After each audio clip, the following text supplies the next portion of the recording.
Yo, what's going on, guys? It's Houston Sports Talk back into the video day, and today we're going to be talking about the Houston Astros potentially trading Kyle Tucker to the Chicago Cubs. And I'm going to get real honest, and I don't know how many Astros fans are on board with this or not on board with this, but I'm all on board with sending Tucker to the Chicago Cubs. Let's do it all day. Look, I think with the way the market is in today's league, you see what Juan Soto just got, 15-year, $765 million.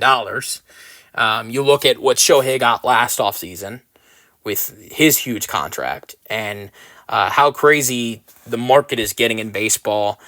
Kyle Tucker being a free agent, I don't think Kyle Tucker's at the level. I don't think Kyle Tucker's better than Juan Soto or Shohei Ohtani, or even in the even right there with those guys. But he's at that he's at that superstar level, just like Shohei Ohtani and Juan Soto are. And Shohei got a large deal in years. Juan Soto got 15 years. Jim Crane does not like to give out these long years. I don't think we've seen him go over 6 years. He might be willing to go to a 7 or 8 year deal with Bregman, which I think is fine. But Jim Crane is not going to give a 15-year contract to someone, even for Kyle Tucker. And I'd rather see the Astros trade Kyle Tucker now than lose him for nothing like the Yankees did. Look, the Yankees, in their situation, they should have not traded him at the trade deadline. They were competing, so it's kind of different. The Astros, would you rather have a full season of Tucker or instead have a full season of Tucker, lose him at the offseason for absolutely nothing, or trade him now for some pieces that can still help the team and maybe help the team in the future, and get rid of Tucker now? I prefer option B, and especially when it's a trade with the Chicago Cubs of what we're hearing. Look, the Yankees, I don't want to see that, and for multiple reasons. The Astros want Luis Gil from New York. I really like Luis Gil. I think he'd be great for this rotation, but I think Luis Gil is probably the only win-now player the Astros can get from New York. It's going to be Luis Gil and New York's prospects. New York doesn't have a great farm system, so it's going to be Gil and farm system. Now, with the Cubs really want Tucker. The Astros are really going out there trying to get a deal done, potentially, and they want a lot from Chicago, and I honestly really like the potential deal with the Cubs. And let's go over what this deal is potentially. And here's the two main players the Astros want from Chicago. The number one guy they want from Chicago is Seiya Suzuki. And Suzuki, I think, is near Tucker's level. Tucker's probably a better defensive right fielder, but offensively, they're really near. Tucker had a batting average of 289 last year. Suzuki was 283.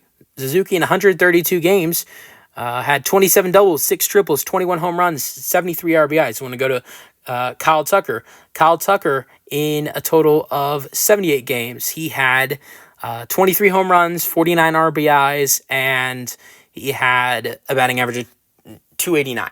So Tucker, I think, is a little bit of a better offensive player, but Suzuki is, Suzuki's actually not younger. Suzuki's actually older than Tucker, but I think Suzuki has a good future. And not only, I think, are they both great offensively, they're both great efficient hitters.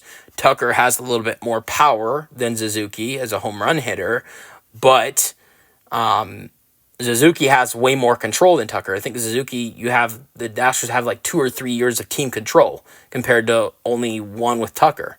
So that would be great. And it's not just straight up Suzuki for Tucker. The Astros would also get someone they really wanted last year, and that is Isaac Paredes.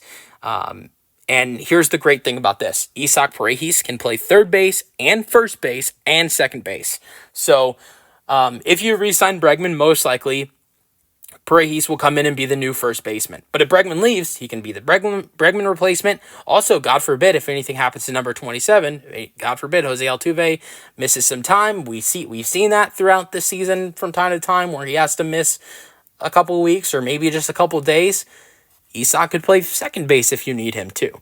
And this past year, Isak was a all-star, and he is a really big home run hitter.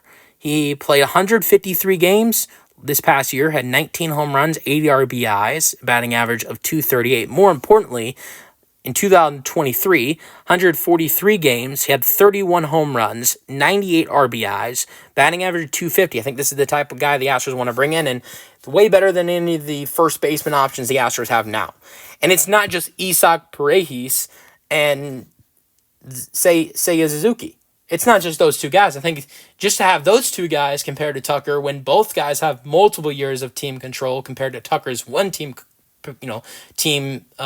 control is already a good trade for the Astros.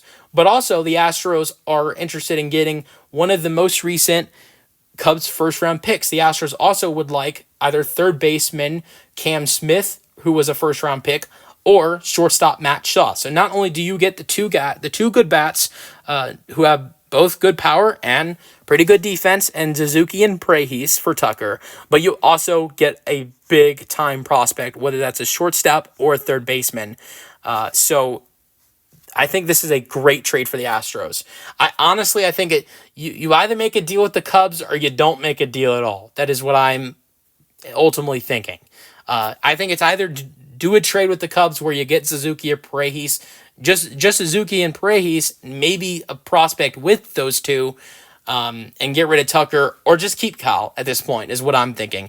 Let me know your thoughts on the potential trade for the Astros in the comment section, and peace out.